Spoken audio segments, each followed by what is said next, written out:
नमस्कार मित्रांनो, स्वागत आहे तुमचं आताच्या ब्रेकिंग न्यूजमध्ये. मित्रांनो, पुणे शहर म्हटलं की अनेकांच्या मनामध्ये सर्वात आधी येणारी ओळख म्हणजे MH12 हा वाहन क्रमांक. मात्र वाहनांची संख्या मोठ्या प्रमाणात वाढल्यामुळे ही मालिका संपण्याच्या मार्गावर आली होती. त्यामुळे पुण्याचा RTO कोड बदलला जाणार का, याबाबत शहरामध्ये चिंता निर्माण झाली होती. परंतु आता या विषयावरती एक सकारात्मक चित्र निर्माण झाले. पुणे प्रादेशिक परिवहन कार्यालयामध्ये दरवर्षी मोठ्या प्रमाणामध्ये नवीन वाहनांची नोंदणी होते. वाढत्या वाहन संख्येमुळे MH12 अंतर्गत उपलब्ध असलेल्या नंबर प्लेटच्या मालिका संपत आल्यात. त्यामुळे नवीन क्रमांक प्रणाली लागू करण्याचा विचार सुरू होता. परंतु यामुळे पुणेकरांच्या भावना दुखावल्या गेल्या होत्या, कारण MH12 ही केवळ एक नंबर प्लेट नसून त्या शहराची ओळख मानली जाते. सध्या पुणे RTO कडनं दुचाकी वाहनांसाठी ZY आणि 4 चाकी वाहनांसाठी ZW ही मालिका वापरली जाते.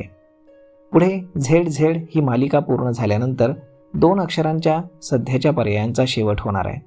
त्यामुळे नवीन पर्याय शोधण्याची गरज निर्माण झाली होती. या प्रकरणी पुण्याचे खासदार आणि केंद्रीय नागरी विमान वाहतूक राज्यमंत्री मुरलीधर मोहोळ यांनी केंद्र सरकारकडे पाठपुरावा केला होता.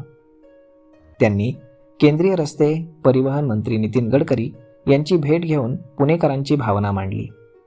MH12 हा कोड कोणत्याही परिस्थितीमध्ये बदलू नये आणि याच ओळखी अंतर्गत पुढील नंबर मालिका उपलब्ध करून द्यावी, अशी मागणी त्यांनी यावेळेस केली. नितीन गडकरी यांनी या मागणीला अनुकूल प्रतिसाद दिलेला आहे. पुणेकरांसाठी MH12चं असलेलं महत्त्व लक्षात घेऊन ही ओळख कायम ठेवण्यासाठी आवश्यक प्रक्रिया करण्याच्या सूचना दिल्याचं त्यांनी स्पष्ट केलं आहे. या निर्णयामुळे पुणेकरांना मोठा दिलासा मिळाला असून भविष्यातही वाहनांवरती MH12 ही पुण्याची खास ओळख आता इथून पुढे कायम राहण्याची शक्यता आहे. तर मग मित्रांनो, अशा पद्धतीनं MH12 पुण्याची ही नंबर प्लेट बदलणार नाही, परंतु नंबर मात्र नवीन पद्धतीने येणार, हे मात्र नक्की. तर मग मित्रांनो, हा व्हिडिओ, ही माहिती तुम्हाला कशी वाटली हे तुम्ही आम्हाला कमेंट करून नक्कीच सांगा. आणि जर आवडली असेल तर आपल्या जवळच्या मित्रमंडळींसोबत देखील हा व्हिडिओ तुम्ही शेअर करायला विसरू नका. धन्यवाद.